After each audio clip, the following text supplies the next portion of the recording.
Buenas tardes, ¿cómo están? Nos estamos viendo, compartimos pantalla, ¿todo en orden? Sí, se ve todo. Muy bien. Bueno, vamos a continuar entonces hoy con el estudio radiológico del tubo digestivo. Recuerden, habíamos marcado la diferencia entre aparato digestivo y tubo digestivo. Vamos a comenzamos ayer con el estudio imagenológico del tubo digestivo, es decir, esa sucesión de órganos huecos que van desde la boca hacia el recto, que van a ir llevando el contenido digestivo y lo van a ir procesando y asimilando. Habíamos visto ayer el estudio del esófago, del estómago y del duodeno, de la primera porción del intestino delgado, que lo vamos a ver después al resto. Ayer vimos duodeno, que a pesar de ser parte anatómica del intestino delgado, su primera porción tiene mucha relación con la patología y la anatomía también del estómago. Vamos a bajar hoy y vamos a comenzar a ver el estudio imagenológico del colon, es decir, cómo investigamos al colon. Desde lo radiológico, por supuesto. Fíjense que vamos a tener un estudio característico. Volvemos a lo que hablábamos ayer, que es muy importante el saber pedir el estudio o la radiografía, la proyección que sea, para que el radiólogo realmente les haga lo que ustedes piden. El estudio radiológico del colon se llama así como está acá, colon por enema. Yo agregaría, como habíamos dicho también en la seriada, con doble contraste. Colon por enema con doble contraste. No es una contrastada de colon, no es una contrastada de abdomen, eso no es nada. Porque si yo digo una contrastada de abdomen, fíjense que puedo contrastar el colon, el aparato urinario, el aparato ginecológico si fuera una mujer, el estómago, el duodeno, en fin. Yo acá quiero ver el colon, es decir, el intestino grueso. El órgano que va desde la válvula ileocecal, termina la tercera porción del ileón, comienza el colon o intestino grueso con la porción del ciego, ya lo vamos a ir viendo, el seco ascendente, ángulo hepático, pasamos al otro lado, colon transverso, ángulo esplénico, descendemos sobre la izquierda, colon descendente o colon izquierdo, abajo más sobre la línea media, el último sector del colon, el colon sigmoide, la ampolla rectal y el canal rectal, terminando en el orificio que es el ano. Marcamos la diferencia entre ano y recto. Por ahí muchas veces lo asociamos como si fueran lo mismo. No. Recuerden, sobre todo cuando ustedes vean la patología colorectal o anorrectal, hay marcadas diferencias, por supuesto. Para hacer este estudio, como buen estudio radiológico, tiene que cumplir, ¿se acuerdan que decíamos? Con dos características, dos condiciones. Primero, preparación previa por parte del paciente, que acá les pongo en primer término, preparación previa. ¿Cuál es la preparación previa que tendrá que hacer el paciente? Una limpieza intestinal, es decir, un vaciado lo más completo y prolijo posible del colon. ¿Cómo vamos a llevar a cabo esta preparación previa? Le vamos a indicar al paciente que haga esa preparación con una dieta liviana, que no deje residuos, porque fíjense que si por un lado necesitamos vaciar el colon, pero por el otro lado estamos cargando de comida al paciente, no vamos a poder lograr ese vaciamiento del colon. Entonces la dieta es importante, una dieta liviana, más que nada líquida o casi líquida, no alimentos que dejen residuos, que queden más tiempo en el colon, y lo vamos a ayudar con laxantes. Cuando yo digo laxantes, ojo, estoy diciendo, tengo algo en el chat, perdón, pero no lo puedo abrir, así que cualquier cosa pregúntenme. Cuando yo digo laxante, ojo, no estoy diciendo purgantes, marquemos la diferencia. El laxante es un fármaco que va a ayudar a eliminar la materia fecal, en cantidad y en fluidez. el purgante es más agresivo, puede dejar irritada la mucosa colónica. Y nosotros cuando comencemos o cuando hagamos el estudio necesitamos encontrarnos con una mucosa colónica, podemos decir que esté en reposo, que no esté previamente agredida, que no esté irritada, que no esté inflamada por el uso de purgantes. Lógicamente que esta preparación va a tener que ver directamente con el hábito evacuatorio del paciente.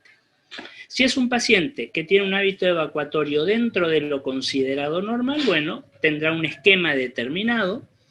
¿Cuál es el hábito evacuatorio normal? Creo que ya lo habíamos comentado. Una deposición por día, o 2 deposiciones diarias, o una deposición cada 2 días. Hasta ahí estamos bien.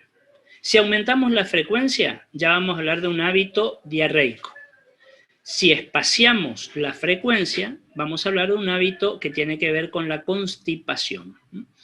La constipación es expulsar más espaciadamente la materia fecal y una materia fecal que va a estar endurecida. Y eso va a dificultar también la expulsión. Por una sencilla razón, si la materia fecal permanece más tiempo dentro del intestino grueso, se va a seguir absorbiendo líquido. Recuerden que esa es la principal función del colon. Entonces va a ir absorbiendo, va a ir tomando agua y la materia fecal se va a resecar. En esos casos, tanto el paciente que tenga una diarrea o que tenga una constipación, lógicamente vamos a modificar la preparación. ¿Qué tenemos que lograr? Que el paciente haya expulsado la mayor cantidad posible de materia fecal, que esté limpio. ¿Por qué me dirán ustedes tanta insistencia en esta cuestión? Porque cuando nosotros entremos con el medio de contraste varitado y después con el medio para insuflar el aire o el gas, vamos a encontrarnos con un colon que tiene restos de materia fecal y van a aparecer estas imágenes de materia fecal en las radiografías, confundiéndonos el diagnóstico que nosotros queremos ver. No vamos a poder observar la mucosa del colon, una mucosa que esté desprovista de materia fecal. ¿Se acuerdan que yo ayer les comentaba que la mayor cantidad de patologías del tubo digestivo, esófago, estómago, colon, etcétera, comienzan siendo patologías de la mucosa? Por eso necesito, si eventualmente el paciente las tuviera, encontrarlas ahí, cuando están siendo una patología de la mucosa y no han avanzado en su evolución. Ni creciendo hacia la luz, como puede ser un pólipo, como puede ser un cáncer, ni tampoco infiltrando el órgano, también una patología neoplásica, o produciendo divertículos, que ayer habíamos dicho eran esas como bolsitas que cuelgan hacia afuera del órgano. Entonces, la preparación es fundamental. Yo les diría que paciente que no esté bien preparado, es preferible no hacerle el estudio. Antes de comenzar con toda la sistemática de estudio, siempre conviene preguntarle al paciente si hizo la preparación, que puede decirnos sí y por ahí no la hizo, o la hizo parcialmente, porque considera que el laxante que le dimos o que la dieta que le dimos fue excesiva, entonces no hizo correctamente. Entonces, habitualmente le preguntamos cuántas veces fue al baño y cómo era la materia fecal. Si nos dice que fue 2 o 3 veces, ese paciente no está preparado. El paciente tiene que haber ido una buena cantidad de veces. Y lo más importante, cómo era la materia fecal. Las últimas deposiciones tienen que ser prácticamente deposiciones líquidas.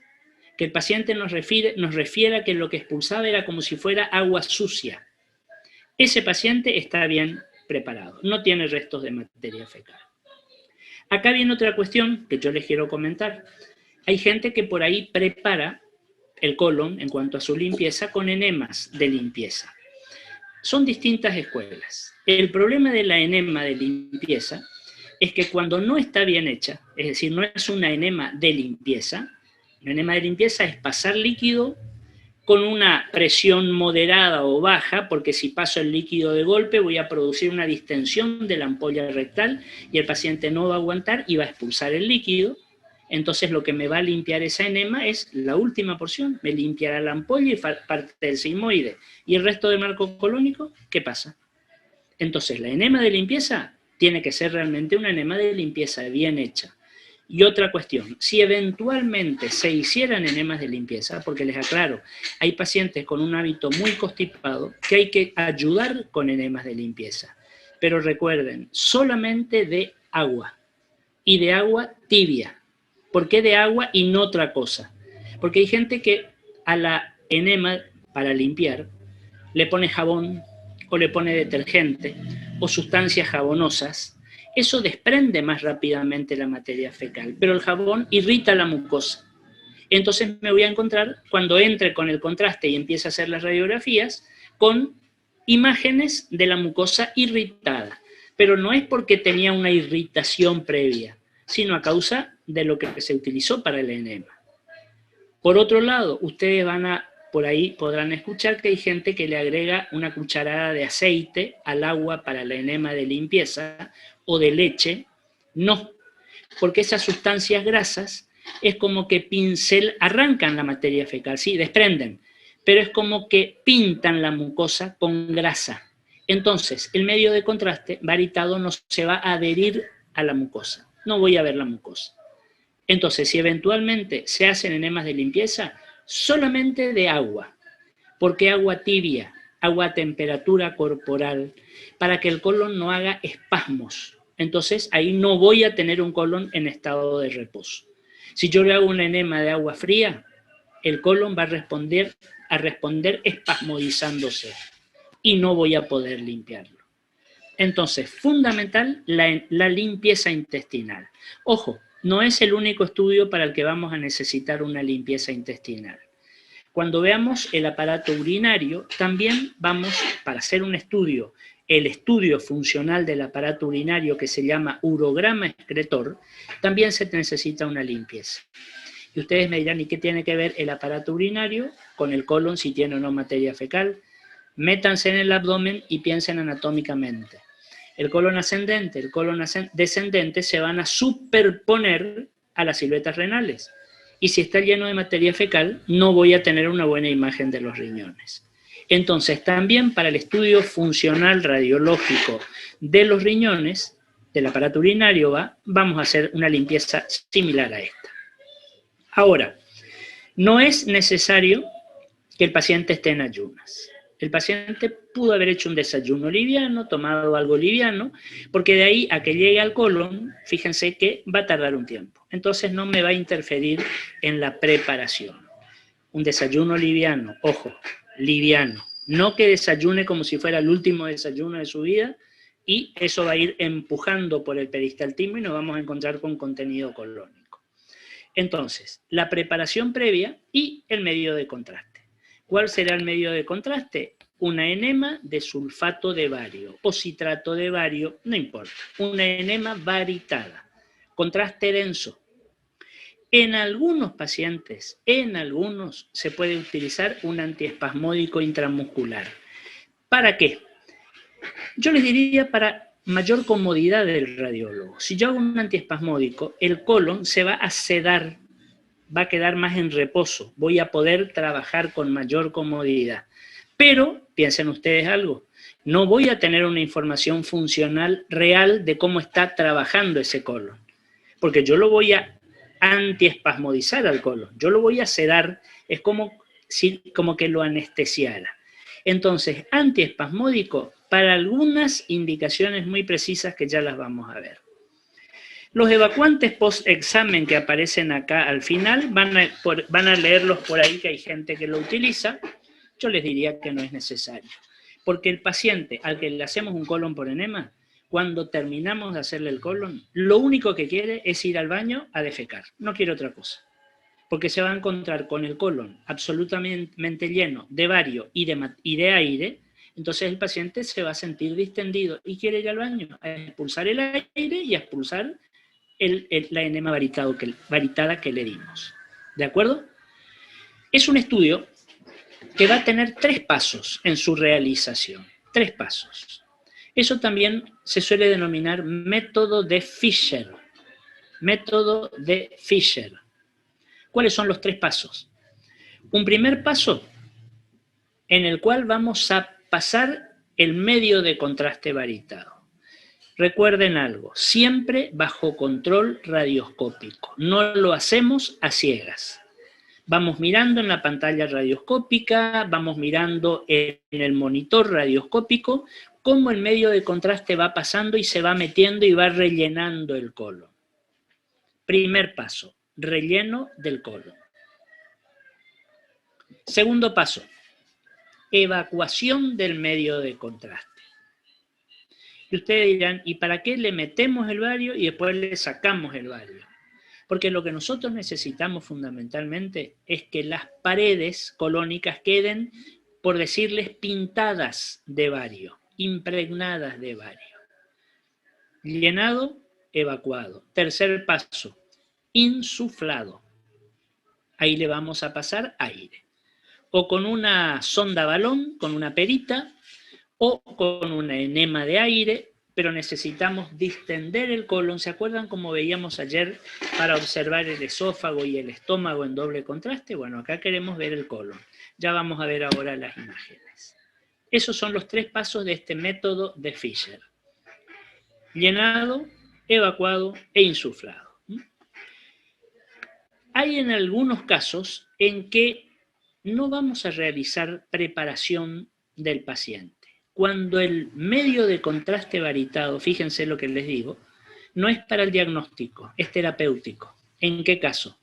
En el paciente que está sangrando, que está con una hemorragia digestiva baja, que está con una enterorragia, con una melena, lo que fuera, preparamos el bario muy espeso, casi como que fuera una crema, y eso lo vamos pasando por enema lentamente. Porque en ese caso el medio de contraste va a actuar como si fuera un sellador a nivel de la mucosa. Y donde esté el punto de sangrado, lo va a cerrar, digamos. En ese caso no vamos a agredir al paciente con una preparación. Pero fíjense que ahí la introducción de bario, más que para el diagnóstico, es terapéutico. ¿Estamos hasta acá? ¿Hay alguna duda? ¿Algo que no quede claro? Fíjense que como buen estudio radiológico tiene distintos pasos. Es decir, va a ser un estudio seriado también, secuenciado. Podremos tomar 4, 8, 10, 12 radiografías, las que consideremos necesarias. La consigna es que no nos quede ningún sector, ningún pedacito de colon sin verlo. Porque a lo mejor en esa pequeña porción que no la vimos, ahí está la patología del paciente. Entonces hacemos tomas, ya vamos a ver enseguida, sectorizadas del sigmoide o del descendente o del transverso, y se suele hacer alguna o algunas tomas panorámicas de todo el marco colónico. Una pregunta, ¿al colon siempre lo trabajamos por enema? Casi siempre. Es el estudio o es el método de elección, el colon por enema. También se puede hacer lo que se llama colon por ingesta o por ingestión. En ese caso, el paciente va a tomar el medio de contraste varitado y habrá que esperar una determinada cantidad de tiempo, de horas, para que el medio de contraste llegue al colon. Y ahí tomamos las radiografías. ¿En qué casos? En los chicos, en los niños. En los niños es más complicada la preparación y hacerle enemas y demás. Y en los muy ancianos o los ancianos que no tengan continencia esfinteriana. Si a un anciano que no regula su esfínter anal o rectal, pasamos bario, sacamos bario, pasamos aire, lo más probable es que el anciano no retenga. Entonces va a eliminar y no vamos a poder hacer el estudio. Lógicamente, el hacerlo por ingesta tiene una notoria desventaja. No podemos hacer doble contraste. Yo no puedo pasarle al paciente aire por vía oral y que llegue hasta el colon. El aire que le pasamos al paciente, ¿se acuerdan que hablábamos ayer para hacer el esófago, el estómago, el duodeno? Va a llegar hasta digamos, terminar el duodeno, con suerte. O ni siquiera completa el duodeno. el aire no pasa ni al yeyuno ni al ileón y mucho menos al colon.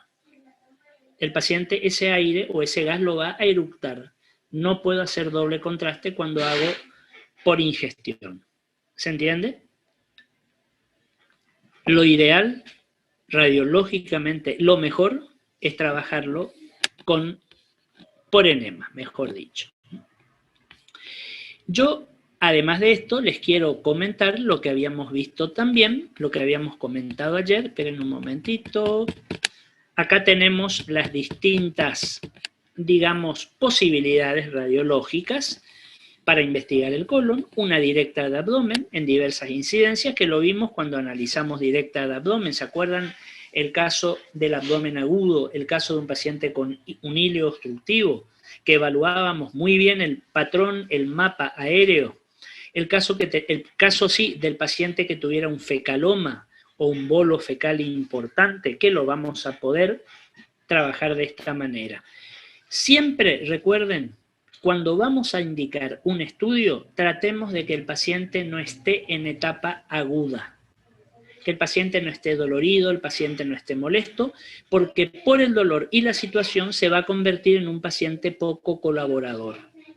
Y para que el estudio realmente tenga éxito diagnóstico, yo necesito que el paciente colabore conmigo cuando le estoy haciendo el estudio. Fíjense lo que habíamos dicho, ese contraste por enema, colon por enema, ese contraste por ingesta, colon por ingesta o por ingestión. También podemos hacer tomografía, se aplica mucho, se utiliza mucho, ya vamos a ver después en tomografía computada, ultrasonidos, etc. Y fíjense, yo acá les presento una imagen de un colon por enema con doble contraste. Obviamente, de un sector del colon.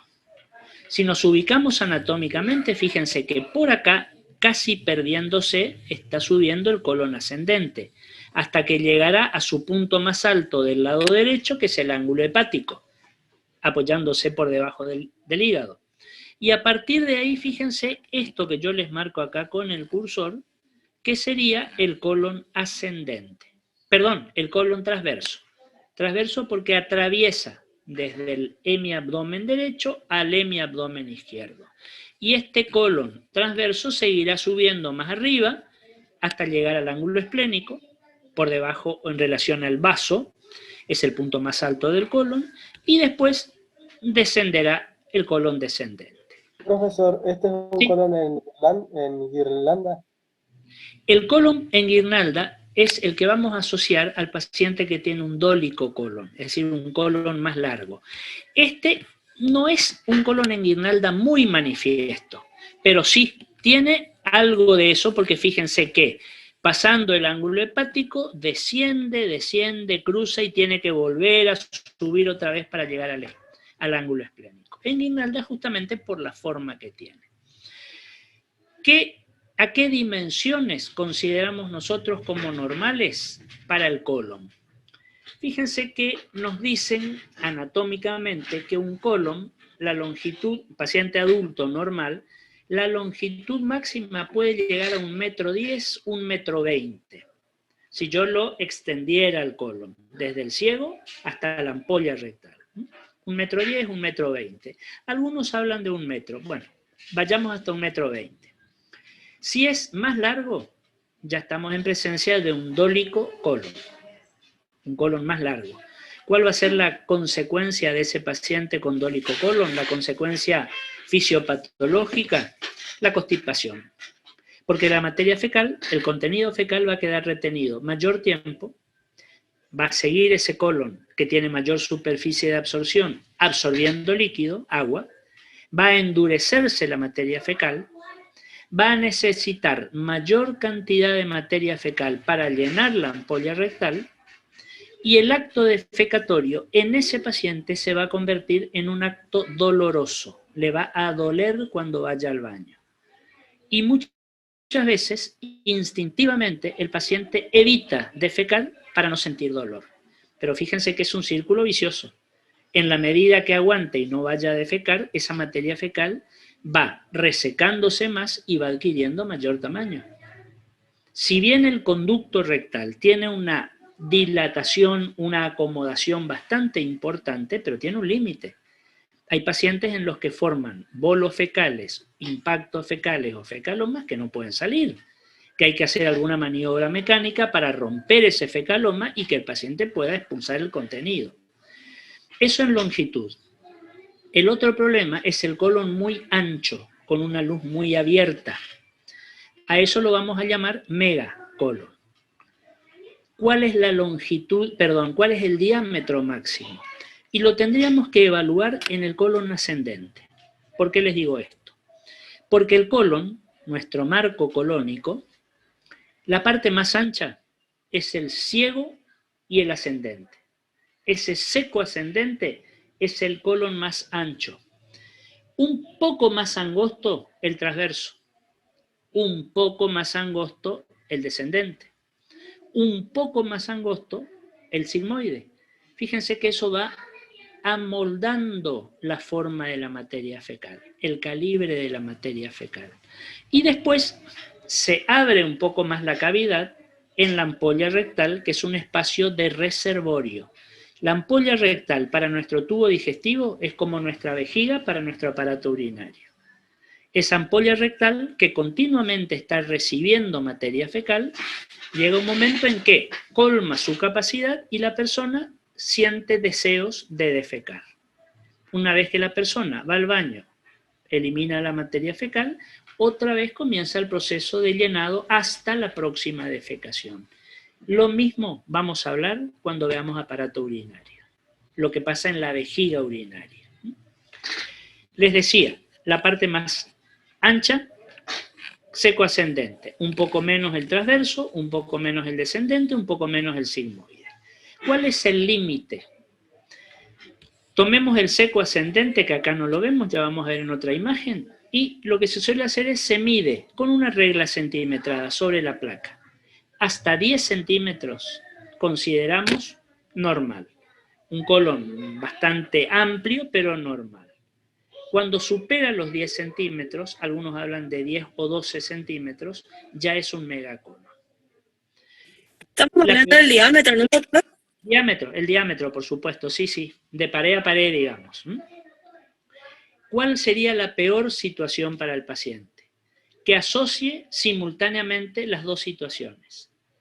Es decir, que el paciente tenga un dólico megacolon. Lo peor, ¿por qué? Por el tema de su hábito evacuatorio, que seguramente será un constipado crónico. Y ese es un paciente con el que hay que trabajar bastante. Algunos autores hablan de educar al colon. Hay que tomar premisas para buscar el momento en que el paciente vaya al baño, un horario determinado, que no deje pasar mucho tiempo, porque esa materia fecal se va a resecar, va a aumentar el volumen, va a doler para salir, puede lesionar la mucosa, puede producirse sangrado. Y dos cuestiones, recuerden, son las que van a asustar al paciente, siempre y en lo que fuera. Y suelen ser los más frecuentes motivos de consulta. Cuando el paciente no duda en consultar, cuando le duele y cuando ve sangre. Esas dos son las dos situaciones. Cuando le duele en algún lugar y cuando ve que expulsa sangre o por el recto, o por la boca, o por la nariz, o por vía urinaria, o por el oído, o por lo que fuera, o por vía ginecológica en la mujer. El sangrado siempre asusta. Ahí va a ser cuando el paciente va a consultar muchas veces. Y yo quisiera que de esta imagen ustedes vean la conformación normal anatómica del colon. Fíjense todo esto que vemos así. ¿Se acuerdan cuando hablaban en anatomía de las austras colónicas o las austraciones colónicas? Acá las tienen. Este es un colon normal, porque por más que lo insuflen, las austraciones no se pierden. La insuflación, inclusive el pasaje de bario, pero sobre todo el insuflado, en ese método de Fischer que mencionábamos, hay que hacerlo, ¿se acuerdan que les dije? Bajo control radioscópico. Porque hay pacientes en los que vamos a tener que ser muy prudentes, muy cautos, con la fuerza o la presión con la que pasamos el bario y fundamentalmente con la que insuflamos. ¿Saben en qué pacientes? Seguramente en los pacientes diverticulares. Ya vamos a ver casos. Los pacientes que tengan una diverticulosis. Esa pared colónica está muy debilitada, muy flojita, digamos, finita. Y si yo paso vario con fuerza o paso aire con mucha presión, puedo romper un divertículo. Piensen ustedes, imagínense lo que puede suceder si se rompe un divertículo. Va a haber pasaje de contenido colónico, contenido fecal, a la cavidad abdominal. Y el paciente me va a hacer una peritonitis iatrogénica que puede tener muy serias consecuencias. Entonces, esto es un colon en su porción transversa, digamos, normal. El colon, para hablar de normalidad, recuerden, siempre debe tener austras. Vamos a ver después que hay una patología típica en la que el colon pierde las austraciones y la vemos como un tubo rígido, liso, regular, que es la colitis ulcerosa. Típico. Miren esta otra imagen ahora. Está un poquito movida. Estamos viendo parte del transverso por acá y llegamos al ángulo esplénico y acá estamos descendiendo con el colon descendente. Para verlo así, el paciente no está de frente. El paciente está ligeramente oblicuado. ¿Se entiende? Para desplegar esta porción del colon sobre esta otra y que no aparezcan superpuestas y poder ver la mucosa, el interior. Fíjense, por favor, las austraciones colónicas, como decíamos. Acá tenemos, todas pueden pertenecer, ojo, al mismo estudio, pero recuerden que yo les dije que vamos tomando sectorialmente las imágenes. Y también tomamos, ya vamos a ver alguna panorámica, que nos dé un paneo en general de todo el marco colónico. Fíjense, para que nos ubiquemos, ¿dónde estamos parados? ¿Qué estamos viendo? Y bueno, esto es la parte más baja del colon transverso. Acá sí casi podemos hablar de un colon en guirnalda. Fíjense que este colon transverso en guirnalda me está casi tocando el colon sigmoide. Y el colon sigmoide es bien intrapélvico. Recuerden que algunos llaman colon pelviano o colon pélvico a esta porción del colon. Esto sería entonces el transverso, con sus austraciones. Esto sería el descendente, también con sus austraciones. Y por favor, observen y comparen el ancho de estos dos sectores, la luz. Yo les dije, en la medida que avanzamos desde el ciego hacia el recto, el colon cada vez va siendo un poquito más estrecho, normalmente. Fíjense que este sector transverso es más ancho, su luz es más ancha que este sector descendente. Y fíjense, esto que vemos acá, que ya es parte del sigmoide, es un poco más estrecho todavía. El sigmoide es bastante caprichoso, es bastante irregular, tiene algunas vueltas por ahí. Fíjense esta otra imagen, estamos más abajo todavía, para que nos ubiquemos, para que veamos esto que estamos viendo por acá. Espérenme un segundito porque se me pasó un poco. Acá. Esto que vemos por acá, fíjense, ahora vamos a tratar de ir siguiéndolo desde abajo, nos metemos por vía rectal hacia arriba. Esto que está acá es la ampolla rectal. Esto que vemos acá, fíjense esta imagen radiodensa, es la cánula. La parte de la sonda balón o de la cánula que nosotros le introducimos al paciente en el canal rectal para comenzar a hacer el estudio, para pasar el bario y después pasar el aire. Fíjense que una vez que pasamos la ampolla rectal, que es bastante amplia, bastante complaciente, acuérdense, dijimos, es como reservorio, vamos a tener todo esto que está por acá. Fíjense, el colon sigmoide o colon pelviano, angosto, es el que menos austraciones tiene. Fíjense. Acá seguramente, si vamos para arriba, en sentido retropropulsivo, esto ya va a ser parte del colon descendente, que seguramente seguirá hacia arriba. Acá tenemos una pequeña porción, apenas vemos el transverso, y esto que vemos por acá debe ser el seco ascendente. Acá en este estudio yo les diría que es donde se pone en mayor grado a prueba la pericia, la experticia y la práctica del radiólogo. Cómo buscar el ángulo, cómo posicionar al paciente para ir viendo sector por sector el colon sin que se me superpongan las imágenes. Acá el radiólogo actúa como el buen fotógrafo, que va buscando la toma exacta, el ángulo, el momento. Bueno, acá podemos decir lo mismo. ¿Se puede hacer? Claro que se puede hacer, porque nosotros lo hacemos bajo control radioscópico. Y en el momento que en radioscopía vemos que nos gusta la toma, por así decir, ahí hacemos el disparo. ¿De acuerdo? ¿Qué es esto blanco que vemos radiodenso? El bario, que todavía el paciente o no terminó de expulsar el bario. Les aclaro, yo les dije el llenado de bario, el evacuado y el insuflado. Ese evacuado no siempre se consigue en su totalidad, sobre todo si es un dólico. Si es un dolon que tenga muchas irregularidades, muchas vueltas, cuesta más llenarlo y cuesta más vaciarlo también. ¿De acuerdo? Pero fíjense que lo que tenemos que mirar siempre es la mucosa, una mucosa limpia, que no tenga irregularidades. ¿Va a tener sus austraciones, como esta que vemos acá? Fíjense, sí, por supuesto. Eso es lo normal.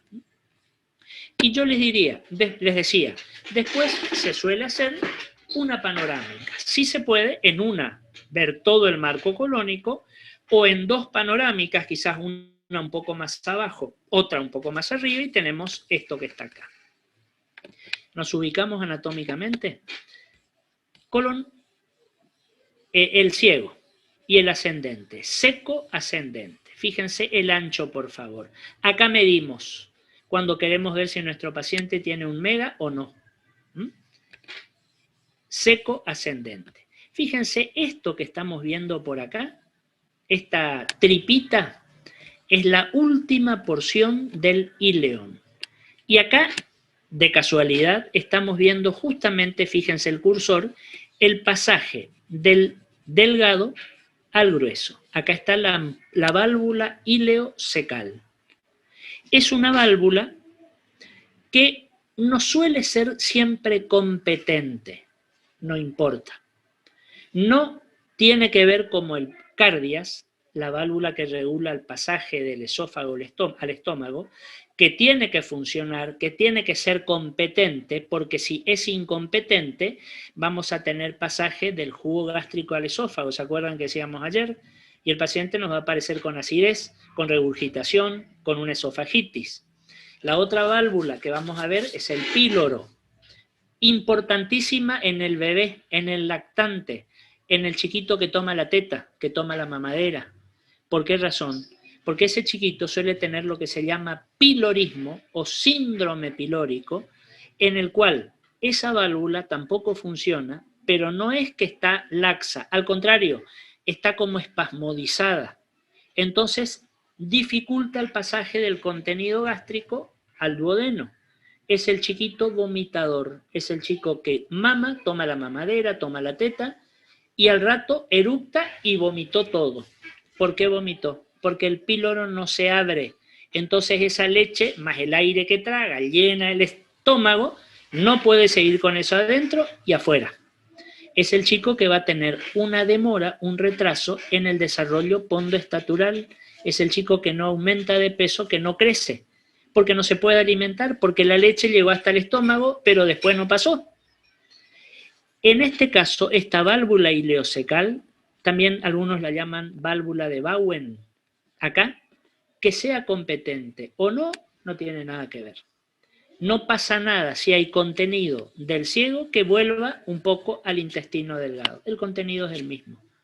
El contenido que vamos a tener en esta parte del colon es prácticamente igual al del intestino delgado. Después, cuando vaya avanzando por el peristaltismo, bueno, se irá resecando, etcétera, etcétera.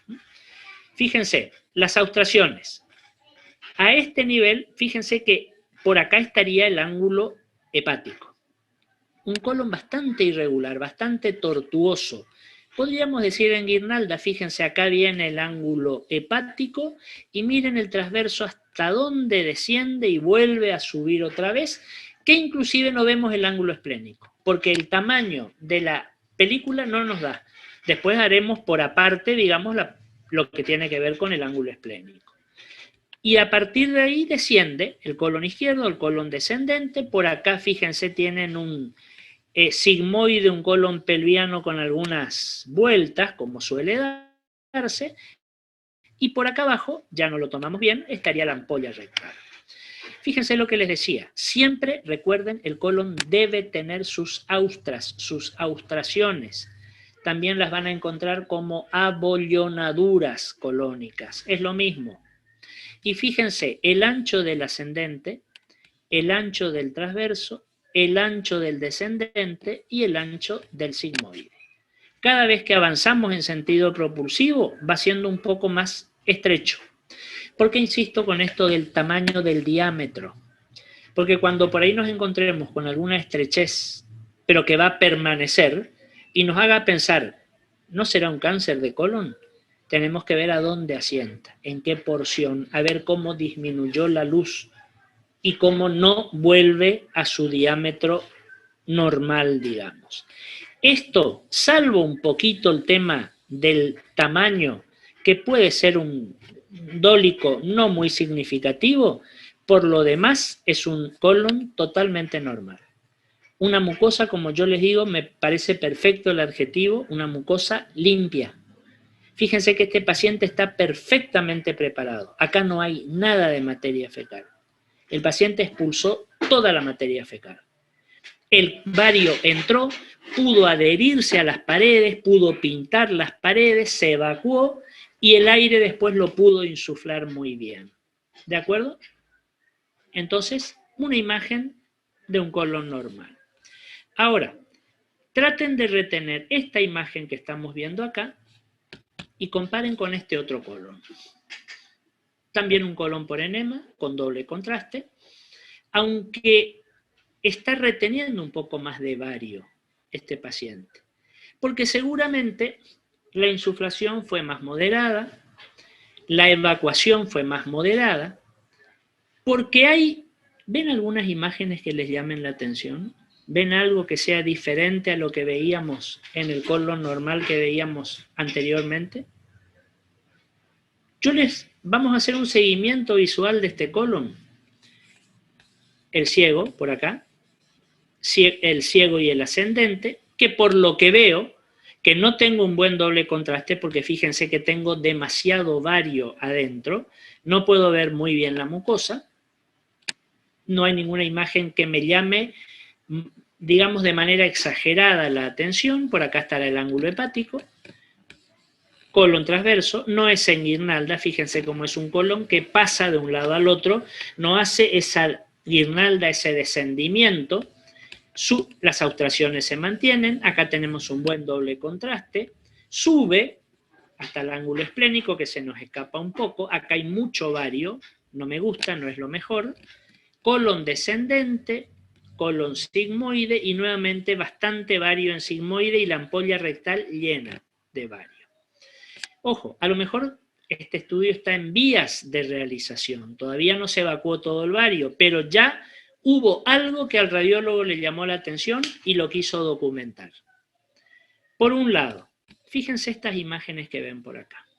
¿Las llegan a ver? Fíjense que son imágenes radiodensas, radiopacas, que están saliendo de la luz del colon. Fíjense que acá yo tengo el contorno y yo veo que esta está saliendo, es como que estuviera colgando hacia afuera.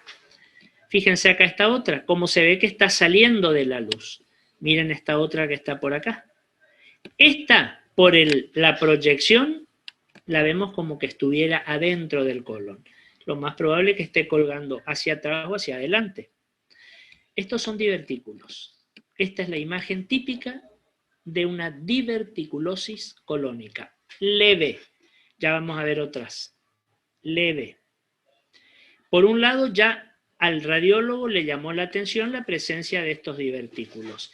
Eso hizo que, como yo les dije hace un momento, sea cauto, sea prudente con la presión con la que pasó el bario o pasa el bario y con la que sobre todo insufla. ¿De acuerdo? Un motivo ya de prestar atención, diverticulosis. Y fíjense esta parte del sigmoide, porque el descendente viene hasta acá y acá comienza el sigmoide con esas irregularidades características. Miren por favor el contorno de esta pared. ¿Es igual a esta? ¿O es igual a esta que ven por acá? Fíjense que se ve un contorno irregular, como si fuera un serrucho, un contorno dentado. Eso es característico del colon irritable, que lo habrán escuchado alguna vez, o a lo mejor alguno de ustedes lo padezca. El colon irritable es una patología típicamente psicosomática. El paciente que está con algún trastorno, algún problema, alguna crisis emocional, psíquica, afectiva, lo que fuera, y hay algunos autores, los antropólogos sobre todo manejan mucho esto, que dicen que todos nosotros tenemos un punto débil y nuestras tensiones o nuestras preocupaciones o nuestro estrés la descargamos en algún órgano. Algunos lo hacen sobre el tubo digestivo. El paciente que está nervioso, que está estresado y tiene diarreas, por ejemplo. Diarreas dolorosas y duele el intestino. Eso es característico del colon irritable. Al paciente habrá que darle algún relajante, algún tranquilizante, cosa de que este colon baje sus decibeles, deje de estresarse, porque tiene este aspecto cuando nosotros le hacemos la imagen. Los divertículos, como están acá, en este caso, son patologías que pueden pasar asintomáticas hasta un momento determinado. En ese caso nosotros vamos a hablar de una diverticulosis. Diverticulosis es un proceso degenerativo del colon, diverticulosis colónica. Presencia de divertículos solamente, pero no duelen, no sangran, no alteran el ritmo evacuatorio. Ahora, cuando comienzan a hacerse presentes y a decir, acá estamos, el paciente que comienza con dolores colónicos, con calambres abdominales, con sangrado en la materia fecal, etcétera, con despeños diarreicos, a ese paciente se le han inflamado o se le han infectado los divertículos. Ya no tiene una diverticulosis. Ahí ya estamos en presencia de una diverticulitis. Esa es la diferencia. Nosotros radiológicamente vemos la diverticulosis, porque para hablar de una diverticulitis tenemos que agregar una sintomatología. Y la radiografía a nosotros eso no nos brinda, eso nos dirá el paciente. Si ensamblamos la imagen con lo que el paciente nos relata, sí, podríamos hablar de una diverticulitis. Pero objetivamente, imagenológicamente, vemos divertículos, solamente. ¿De acuerdo? Paciente, yo les decía, al que hay que seguir de cerca. Porque hoy en día los divertículos colónicos están considerados como lesiones preneoplásicas. Ojo, con esto no estoy diciendo que todos los pacientes diverticulares terminen en un cáncer de colon, no. Hay algunos que nunca hacen un cáncer de colon. Así como todo lo contrario, hay pacientes que hacen un cáncer de colon sin una diverticulosis previa, ¿eh? En medicina todo es muy elástico, todo es muy laxo, digamos. Fíjense que esta imagen que yo tengo por acá, se las presento un poquito más aumentada, magnificada, para que la vean bien. Fíjense, acá tenemos un divertículo. ¿Por qué lo vemos radiodenso? Y porque el divertículo tiene comunicación con la luz. Dijimos que es como una bolsita, como un globito que crece hacia afuera y tiene comunicación con la luz. Entonces, cuando nosotros le pasamos el bario se mete en el divertículo y lo vemos así radiodenso. Fíjense todos estos otros. Acá tenemos otro que lo estamos viendo perfectamente como una lesión deprimida, excavada, es decir, excava en la pared hasta que forma la bolsita. Lo contrario, que ayer también lo mencionábamos, al otro tipo de lesión de la mucosa, que es la lesión protuberante. El ejemplo, dijimos, de una lesión protuberante, un pólipo, crece hacia la luz. El ejemplo de una lesión deprimida, excavada, un divertículo, crece hacia afuera, cuelga hacia afuera del órgano.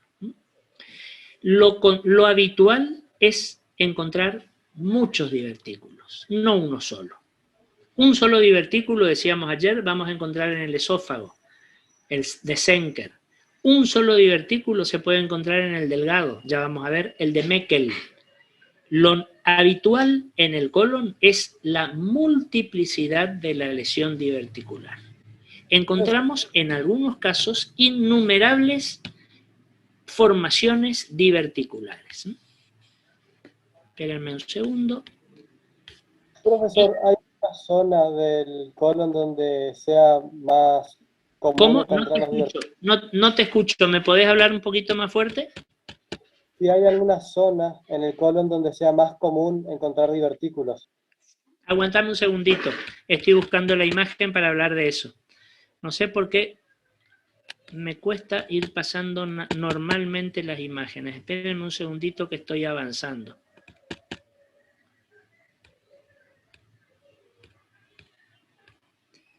Un segundito.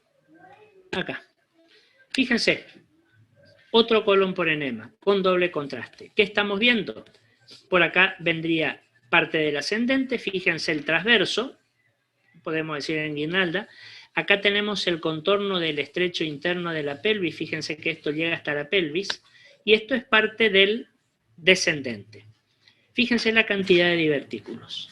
Algunos radiodensos, ya te contesto enseguida, algunos radiodensos como este, porque entró varios. Pero fíjense que hay otros, miren este que está por acá, miren este que está por acá, miren este que se llega a ver acá, en los cuales entró el vario, salió el vario y entró el aire. Entonces es como si tuviéramos un doble contraste de los divertículos. ¿Dónde asientan? En cualquier sector del colon, pero no en todos los sectores en la misma proporción o en la misma incidencia. Hay una mnemotecnia para que ustedes se acuerden. ¿Se acuerdan lo que decíamos del grosor o del calibre del diámetro de la luz colónica? Desde el ciego hasta el sigmoide va adelgazándose la luz. Bueno, desde el ciego hasta el sigmoide va aumentando la incidencia de divertículos. Por lo tanto, ¿cuál es el sector que más divertículos suele presentar? El sigmoide. Casi igual o un poquito menos el descendente. Un poco menos el transverso, un poco menos el ascendente. Esa sería la distribución topográfica de los divertículos. Y fíjense este paciente en el cual vemos algo similar al caso que hoy les comenté anteriormente. La asociación de estas dos patologías. Que hay una ligazón muy directa entre la diverticulosis. Ustedes pueden ver la cantidad de divertículos que hay. Fíjense que por acá aparece otro radiolúcido en doble contraste, por acá aparece otro, una cantidad de divertículos, y les pido otra vez, miren por favor este sector del descendente, miren la mucosa, miren el contorno, conserva obstrucciones, sí, pero el contorno es igual de liso, de regular que todo el resto del colon. Fíjense otra vez esa imagen como si fuera un serrucho, como si fuera una imagen dentada, un colon irritable. Es frecuente la asociación entre colon irritable y diverticulosis colónica. ¿De acuerdo? Algunos autores también relacionan la presencia de divertículos en mayor o menor grado en relación a la dieta del paciente. Lo mismo que al cáncer de colon. Fíjense que las dietas ricas en picantes, en estimulantes, en sabores muy fuertes, están directamente relacionadas con un aumento en la incidencia de cáncer de colon. Un ejemplo, si ustedes por ahí ven televisión mexicana, fíjense que son muy frecuentes las campañas de prevención del cáncer de colon. Si nosotros vemos en nuestra zona, en nuestro medio, en la Argentina, fíjense que solemos ver las campañas de prevención del cáncer de mama, porque es un cáncer que tiene una incidencia interesante en nuestra población. Lo mismo en México, el cáncer de colon. ¿Por qué? Y piensen ustedes el tipo de alimentación que tienen. La comida mexicana es una comida muy picante, una comida muy agresiva al sabor. Y el colon, que va a ser un órgano que va a tener un buen tiempo el contenido para ir absorbiéndolo y demás, puede desencadenar cáncer de colon. Hay una postura, una teoría que tiene una base muy sólida, porque si ligamos o relacionamos incidencia de cáncer de colon con tipo de alimentación, y bueno, ahí tiene un ejemplo neto, por ejemplo. La alimentación es fundamental para determinadas patologías. ¿Por qué los japoneses tienen tan alta incidencia en cáncer de esófago, por ejemplo? Fíjense que si ustedes estudian la patología, las técnicas diagnósticas, las terapéuticas a nivel del cáncer de esófago o del esófago, hay muchos apellidos japoneses. Sakita, Nariyama, hay un montón de apellidos japoneses. El Japón tiene la mayor incidencia de cáncer de esófago y algunos pueblos orientales. ¿Saben por qué? Por la costumbre de ingerir alimentos excesivamente calientes, sobre todo los líquidos. Y algo más curioso, esta incidencia altísima del cáncer de colon en estos pueblos es mucho mayor en el varón que en la mujer, pero marcadamente la diferencia.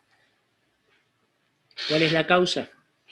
Vamos a la costumbre, a lo cultural. ¿Quién come primero? ¿El varón o la mujer? ¿El esposo o la esposa? ¿Cuál es la conducta dentro de la pareja o del matrimonio oriental? La mujer debe servir al marido. Entonces, primero lo atiende, primero come la comida más caliente, la mujer la come más fría. La incidencia de cáncer de esófago es notoriamente inferior. Acá, una relación directa con el tipo de alimentación, por ejemplo. Muy bien. Vamos a ver ahora otra imagen. A ver un momento. No, esta no es, no se preocupen, porque no puedo manejar para pasar las imágenes. Está totalmente enloquecido. Fíjense esto que está acá. Otro colon por enema. Donde estamos viendo, fíjense, por acá está viniendo el seco ascendente, por acá estaría el ángulo hepático, el transverso. Lo vemos como que fuera un descendente, no es un descendente. Por esta imagen que me aparece por acá, que no la vamos a explicar ahora porque si no necesitaríamos mucho tiempo y la vamos a ver cuando estudiemos columna vertebral, yo sé que esta paciente está en oblicua, no está de frente, está en oblicua. Por lo tanto, me desplegó el marco colónico. ¿Por qué les digo esta paciente y no este paciente? Miren esto. ¿Qué es esto que está acá? ¿A qué corresponde esta imagen radiodensa que está acá? Y les digo una mujer añosa, no es una mujer joven. ¿Qué es esto que está acá? ¿La sombra? La sombra mamaria. La sombra mamaria, exacto. Bueno, miren por favor este colon transverso. Fíjense que hasta acá, normal, con sus austraciones, su conformación anatómica, y de ahí pasemos acá. Fíjense esta otra parte. Nuevamente sus austraciones, el calibre, recuerden el ancho es muy importante a tener en cuenta, lo mismo que esta porción del colon. Pero yo les pregunto ahora, miren esto que está acá. Fíjense la luz, el diámetro, el calibre, cómo de golpe, de pronto disminuye en forma concéntrica e inclusive acá fíjense que la luz está reducida a un mínimo desfiladero. Esto es lo que se suele llamar el signo del desfiladero. Todos sabemos lo que es un desfiladero. Un camino que tiene un ancho normal y de golpe el camino se angosta, se convierte en algo muy finito y después puede volver a abrirse otra vez. Ese es un desfiladero. El signo del desfiladero. También algunos lo llaman el signo del servilletero francés. Parece suena medio ridículo. ¿Por qué? Porque por ahí repetimos la cosa y no sabemos por qué decimos. ¿Qué es el servilletero? El servilletero es un elemento, un utensilio de mesa, que es como que si fuera un aro o una argolla, dentro de la cual se coloca la servilleta, nada más que de adorno al poner una mesa bien puesta y quedar la servilleta con su servilletero. Fíjense que la servilleta se abre de un lado y del otro del servilletero. Bueno, a algunos se le ocurrió comparar ese servilletero con esto. Otros lo llaman el signo de la manzana mordida o de la manzana comida. Fíjense que la sinonimia es abundante, por ahí hasta parece ridícula, pero quiero que la conozcan porque la pueden encontrar. ¿Por qué la manzana mordida? Porque comparan como que si esto fuera una manzana y yo como la manzana y cuando voy comiendo la manzana queda el centro de la manzana, el cogollo de la manzana. Bueno, si yo veo esta imagen, yo me tengo que asustar. Sobre todo si veo que no varía el calibre. Y a este paciente es al que le voy a hacer un antiespasmódico durante el estudio. ¿Por qué razón? Porque esto puede ser un espasmo colónico. ¿Vieron ustedes por ahí? El paciente nos puede referir, o nosotros podemos referirnos que sentimos como un calambre abdominal, como una puntada, como un dolor cólico a nivel del intestino. Bueno, suele ser cuando tenemos movimientos peristálticos bruscos, violentos. Eso es un espasmo. Es un movimiento doloroso. Es decir, que lo hacemos consciente. Porque nosotros habitualmente nos sentimos como nuestro tubo digestivo va manejándose con su peristaltismo. Yo no sé cómo se mueve, mejor dicho, yo no tengo noción de cómo se mueve mi esófago o cómo se mueve mi intestino delgado o mi intestino grueso. Para nada. Tengo noción o conciencia cuando mi ampolla rectal se llenó de materia fecal y tengo ganas de ir al baño. Bueno, cuando esos movimientos peristálticos se hacen violentos, bruscos, duelen. Esos son espasmos que nos van a dar dolores de tipo espasmódico o de tipo cólico. Ahora, si yo, aún con el antiespasmódico, espero un tiempo, unos minutos, le hago otra radiografía y esto permanece exactamente igual, esto es un cáncer de colon, hasta que se demuestre lo contrario. ¿Cómo referimos a esto? Como disminución de la luz, del calibre, y permanencia de la imagen. Eso es fundamental, pensar en un cáncer de colon. Algunos diferencian bastante lo que es, el cáncer del colon derecho al cáncer del colon izquierdo. Los cánceres de colon izquierdo suelen ser más estenosantes, con una mucosa muy friable, muy irregular, producen sangrado. Y el paciente nos va a decir que cuando fue al baño observó la materia fecal oscura, con aspecto de betún. Eso quiere decir que la sangre está viniendo un poco más arriba. Cuando el sangrado es bajo, ya no vamos a hablar de una melena, vamos a hablar de una enterorragia. Enterorragia es la presencia de sangre roja en la materia fecal. No siempre es signo de cáncer colorectal. Puede ser el signo más característico de paciente que tenga alguna patología hemorroidaria. Las hemorroides, que son varices del plexo hemorroidario, pueden llegar a sangrar y el paciente va a eliminar sangre roja, sangre fresca con la materia fecal. Un dato sintomático, clínico. Cuando el paciente nos dice que fue al baño con sangre, pregunten siempre qué color. Si les dice sangre, seguramente era roja, o si no va a decir, hice la materia fecal muy oscura. Si es roja, viene la duda, ¿es un sangrado hemorroidal o es un sangrado por una patología tumoral que esté un poquito más arriba? Pregunten lo siguiente, cuando la sangre viene mezclada con la materia fecal, está viniendo de un poquito más arriba, alguna patología neoplásica, por ejemplo. Ahora, cuando la sangre aparece después de eliminar la materia fecal, eso seguramente será hemorroidario, porque la materia fecal lesiona la superficie de esta zona del recto, lastima, hiere, y después de expulsarse va a sangrar esa herida que produjo la materia fecal. Condición imprescindible para un paciente con hemorroides, no puede constiparse, porque si no va a producir sangrado cuando vaya al baño. Esta entonces es la imagen característica de un cáncer de colon. ¿Cuál otro tiene que ser el síntoma que a nosotros nos preocupe cuando nos diga el paciente y pensar en un cáncer de colon? cuando cambia el diámetro de la materia fecal y comienza a ser materia fecal muy finita. Eso se llama heces acintadas, como si fueran cintas, porque hay una estenosis, entonces la materia fecal sale muy finita. Y otro signo a tener en cuenta, las alteraciones, las variaciones en el hábito evacuatorio sin ninguna explicación lógica.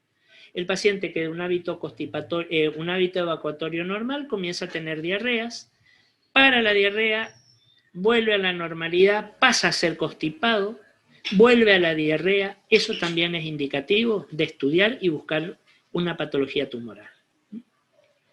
En esta patología, obviamente, de la mano de la radiografía va la endoscopía. Yo necesito hacer una endoscopía porque si me encuentro con la zona tumoral ya puedo hacer una extracción de material citológico para hacer la anatomía patológica y confirmar el diagnóstico. Si hablamos de disminución y de estenosis, fíjense lo que es este colon. Acá está la ampolla rectal, parte del sigmoide, acá estaría el descendente y miren lo que es este colon. Una estenosis marcadísima y de un buen trayecto colónico. Habrá que hacer el antiespasmódico, habrá que esperar a ver si varía el diámetro o no para pensar, como decíamos, en un cáncer de colon. Y lo otro que nos tiene que hacer pensar es la presencia de algún stop. Si yo digo stop, es pare. Fíjense, comencé a pasar, pasé vario, saqué vario, pasé aire, pero llegué hasta acá. De acá no pude pasar. Fíjense que esta es la ampolla rectal, sigmoide, sigmoide, sigmoide, y ahí me quedé. Una ubicación bastante frecuente del cáncer de colon. La región sigmoide, entre el sigmoide y el descendente. Región donde vamos a encontrar también muchos divertículos, que no es este caso. Porque fíjense que acá yo les diría que no veo ningún divertículo. Sin embargo, acá hay un stop, acá no puede pasar el contraste. La luz está marcadísimamente disminuida, pero sí tiene un colon irritable. Fíjense el aspecto de este tramo del colon y de la mucosa. Pensamos en un colon irritable, por supuesto. Muy bien. ¿Alguna pregunta que quieran hacer hasta acá? Si no, vamos a nuestro recreo, unos minutos, y volvemos para hablar un poquito del delgado. ¿Estamos? Profesor, yo tengo una pregunta sobre la clase anterior. Sí. Sí, ¿me Adelante. puedes, ¿cuál es la función del objeto redondo que está justamente en la endoscopía de estómago? ¿Cuál es la? La función, creo que usted dijo... No, esa era una medalla que se tragó el paciente, un cuerpo extraño. Nada más. Muchas gracias. Nos vemos en unos minutos.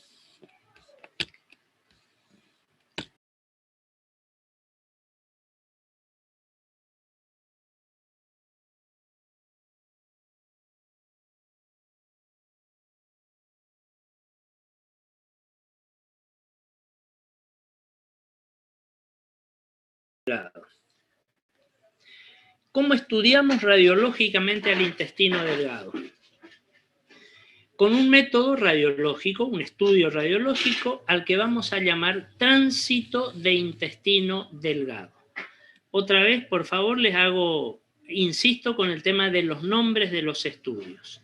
Tránsito de intestino delgado, o también llamado tránsito intestinal. Punto. Fíjense que el intestino delgado, por su anatomía, por su topografía, por su ubicación anatómica, es una porción del tubo digestivo que nos queda, podemos decir, bastante a trasmano para acceder a él. Estamos lejos si entramos por arriba, estamos lejos si entramos por abajo. Por lo tanto, radiológicamente es una zona bastante difícil de acceder. Como contrapartida, o como para morigerar un poquito esta cuestión, yo les diría que de todo el tubo digestivo es el tramo o el órgano que menor cantidad de patologías presenta. Por lo tanto, la menor cantidad de investigaciones radiológicas se van a hacer sobre el delgado, muchísimo más sobre el colon, mucho más sobre el estómago, sobre el esófago, pero el intestino delgado es como que quedó en un segundo plano. Para este estudio vamos a llevar al paciente a una preparación previa. La preparación previa será un ayuno, como el ayuno que hacíamos para la seriada gastroduodenal, es decir, 8 horas de ayuno total, nada de líquido, nada de sólido, 8 horas antes del estudio, para que lo que nosotros le vamos a dar al paciente que tome como medio de contraste no encuentre oposición o no encuentre interferencia, por decir así, a nivel del estómago. Algunos lo hacen con una sonda, colocando una sonda nasogástrica multiperforada, aunque es mucho más fácil y los resultados son buenos también, hacerlo directamente con el paciente que ingiera, que tome el medio de contraste, que acá lo tienen, sulfato de bario, baritado, por vía oral, como si fuera una seriada esófago gastroduodenal. Algunos después del contraste dan metilcelulosa, que es nada más que un elemento como para ir empujando un poco el bario. Otros dan un vaso de líquido, de agua, o nada directamente, y se espera que eso vaya pasando. Tenemos que tener en cuenta algunos tiempos, horarios para el estudio. Nosotros le damos al paciente que tome el medio de contraste, lo vamos mirando por radioscopía y damos inicio al estudio cuando nosotros vemos que el contraste pasó el píloro, es decir, cuando entró al intestino delgado. Recuerden que acá sí, lógicamente, incorporamos al duodeno como parte anatómica de esas 3 porciones del delgado: duodeno, yeyuno, íleon. El estudio comienza cuando nosotros vemos por radioscopía que el bario comenzó a entrar al duodeno. ¿Cuándo damos por finalizado el estudio? Cuando vemos que el bario comenzó a entrar al colon. Es decir, pasó esa válvula ileocecal que hoy comentábamos. Y marcamos el tiempo. Eso es muy importante. Marcamos la hora, anotamos la hora en que el bario comenzó a entrar al duodeno, fecha de inicio del tránsito intestinal, y damos como hora de finalización del tránsito intestinal cuando el bario comenzó a entrar al intestino grueso a través de la válvula ileocecal, al ciego. Cuando empezó a entrar al píloro, cuando empezó a entrar al seco ascendente. ¿Por qué evaluamos el tiempo? Porque una de las causas más frecuentes por las que podemos realizar este estudio es cuando el médico sospecha que el paciente presenta un síndrome de mala absorción. En el síndrome de mala absorción, este tiempo de tránsito intestinal puede llegar a estar marcadamente acelerado. ¿Cuál es el tiempo normal de tránsito intestinal? Como mínimo, 45 a 60 minutos. Como mínimo. Algunos hablan de 45 minutos, otros se extienden hasta 60. Es decir, el tiempo que transcurre entre que el bario comenzó a entrar al duodeno, recorrió el intestino delgado y comienza a entrar al seco ascendente. No cuando termina de pasar al seco ascendente, no nos confundamos. ¿Cuál suelen tomar como tiempo máximo del tránsito intestinal? Aproximadamente, acá los números son un poco más elásticos, entre 120 y 180 minutos. Es decir, debe durar entre 2 y 3 horas como máximo. ¿De acuerdo? No menos de 45 minutos, no más de 2 horas o 2 horas y media. Ese es un tránsito de intestino delgado normal. Ahora, si yo hago el estudio, marco el tiempo, marco la hora en que el bario comienza a entrar al duodeno y yo veo que a los 20 minutos ya está entrando al intestino grueso, ese tiempo está notoriamente acelerado. Puede ser un signo muy creíble de un síndrome de mala absorción. Síndrome de mala absorción porque todo el contenido intestinal transcurre tan rápidamente que el intestino delgado no termina de absorber todo lo que tiene que absorber. ¿Recuerdan cuál es el elemento que fundamentalmente absorbe el intestino delgado? ¿Qué absorbe el intestino delgado? Por supuesto, previa acción de la bilis. ¿Qué absorbe? ¿Qué les parece? Grasas, lípidos. Esa es la principal absorción del delgado. Muy importantes para nuestro metabolismo. Nuestro metabolismo se basa en la utilización de 3 productos: hidratos de carbono, proteínas y grasas, en un equilibrio lógico, pertinente, estable, etc. Pero no podemos no absorber grasas. Fíjense esas dietas mágicas que hacen tanto mal al paciente, que les prometen, no sé, adelgazar 15 kilos en una semana, y tienen que tomar las cápsulas, tienen que tomar la lecitina, tienen que tomar... Fíjense que lo que hacen esos productos es impermeabilizar la mucosa del intestino grueso. Es como si la barnizaran, como si la cubrieran de aceite. Entonces, el intestino no puede absorber, y el paciente no puede absorber grasas. El signo o el síntoma es que el paciente va a presentar una esteatorrea. ¿Qué es la esteatorrea? Eliminación de grasa en la materia fecal, porque ese intestino delgado no cumplió su cometido, su función, y un paciente que no absorbe grasas tiene su metabolismo incompleto. El ser humano necesita grasas para funcionar normalmente. Terminó de entrar, mejor dicho, comenzó a entrar el bario en el colon, ya tenemos los tiempos. Y vamos a ir viendo cómo aparecen las imágenes. No podemos hacer doble contraste. ¿Por qué? Porque yo les dije hoy, si le damos aire o gas por vía alta, por vía oral, no va a pasar más allá del duodeno. No vamos a tener un buen doble contraste del intestino delgado. Y si le pasamos aire por debajo, por vía rectal, el aire no va a pasar la válvula de ileocecal para meterse al delgado.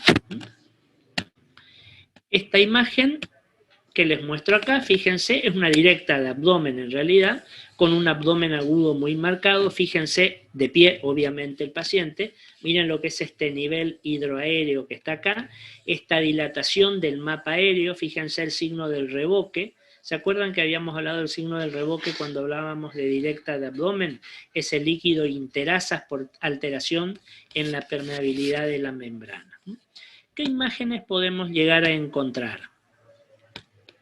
Un segundito. Acá tenemos, fíjense, esta es una imagen de un tránsito de intestino delgado. Yo les diría que de todos los estudios radiológicos contrastados, es el que menor información nos va a pasar. Por lo que les decía, esa difícil accesibilidad tanto por vía alta como por vía baja. Pero fíjense cómo vamos determinando. Esto es el estómago, el techo gástrico. Paciente acostado con el techo gástrico lleno de bario. Por acá estaría el estómago, la región antral. Fíjense los pliegues mucosos gástricos gruesos, el píloro. Primera porción del duodeno, el bulbo. Segunda porción, la porción descendente, a donde van a desembocar la vía biliar y la vía pancreática. Ya lo vamos a estudiar cuando veamos esos órganos. Tercera porción, sube ángulo de Treitz. Y acá comienza el yeyuno. Todo este es yeyuno. Después pasaremos al íleon. En su mayoría el yeyuno lo vamos a ver hacia arriba y hacia la izquierda.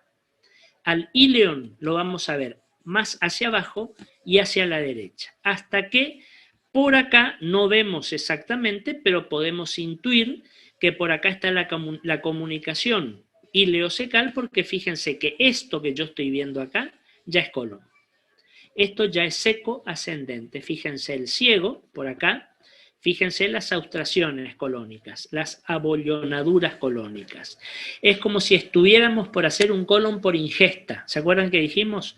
Cuando al paciente le pedimos que tome, que beba al medio de contraste varitado y esperamos ver el marco colónico. Esta es la ubicación normal del intestino delgado y el aspecto normal. Algunos hablan de un aspecto plumoso, algunos comparan con hojas de helecho. Fíjense, los pliegues del intestino delgado son muy característicos, pliegues circulares, como si fuera un resorte. Habíamos dicho esto cuando hablábamos de directa de abdomen. Longitud normal del intestino delgado en un paciente adulto normal, entre 6 y 7 metros de longitud. Pero si nosotros extendiéramos la mucosa, triplicamos esa longitud. Tenemos alrededor de 20 metros de mucosa. Fíjense, una superficie muy importante para cumplir con la absorción de los nutrientes que tiene que cumplir el intestino delgado. Cuantos más pliegues tengan, más abigarrada sea la mucosa, tiene mayor absorción.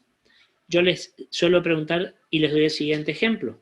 Si yo tengo que elegir una toalla, un toallón para secarme, ¿elijo una toalla que sea de tela lisa o elijo una toalla que sea gorda, felpuda, que tenga mucha felpa?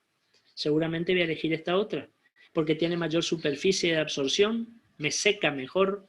Lo mismo a nivel del intestino delgado. Y fíjense, ya estamos terminando. Fíjense esta imagen, la última imagen que les muestro.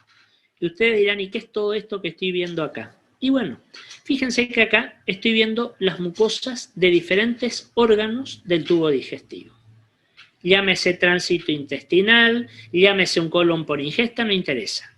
Esto que yo estoy viendo acá seguramente es el estómago. Es parte del estómago, del fondo, del cuerpo. Acá tendríamos canal pilórico, acá estaríamos viendo en la primera porción, que acá no la vemos, pero esto que tenemos por acá, fíjense, es intestino delgado. Todo esto es intestino delgado. Esto es intestino delgado. Y esto que me aparece acá ya es grueso, esto es transverso. Transverso que viene por acá, seguramente continuará arriba el ángulo esplénico y esto es colon descendente. Fíjense las austraciones, fíjense la mucosa del estómago con estos pliegues gruesos, fíjense la mucosa del delgado con estos pliegues finos, totalmente irregulares, abigarrados, circulares, y fíjense el colon con sus clásicas austraciones colónicas. Esto es delgado. Fíjense los pliegues circulares que tiene el delgado. El delgado no tiene austraciones. La pared del delgado, la pared externa, es lisa. Fíjense, la pared es lisa, la pared es lisa, la pared es lisa. Adentro, sí, innumerable cantidad de pliegues. El colon tiene austraciones. Estas abollonaduras, acá las volvemos a ver, esta irregularidad en su pared. No tiene una pared lisa, regular, continua. Tiene las abollonaduras. Muy bien. ¿Alguna pregunta?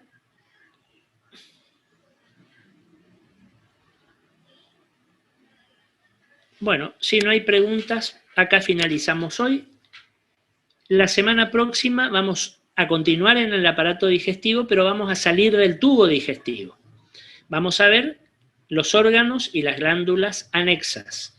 El hígado, las vías biliares, el páncreas, y después cuando tengamos todo este panorama, vamos a ver tomografía de abdomen, dentro de lo digestivo, por supuesto, porque a esto nos faltaría después continuar con el aparato urinario, que nosotros didáctica o pedagógicamente los vemos como separados, pero fíjense que están todos metidos, están todos sumergidos en la misma cavidad. Entonces, después, cuando veamos tomografía computada, vamos a tener una visión mucho más inclusiva, mucho más incluyente de todos estos órganos. ¿Tengo algo en el chat? Bueno, perfecto. Gracias a ustedes por estar. Cualquier duda, por favor, la aclaramos la clase próxima, el lunes, lo que fuera. Yo creo que la semana próxima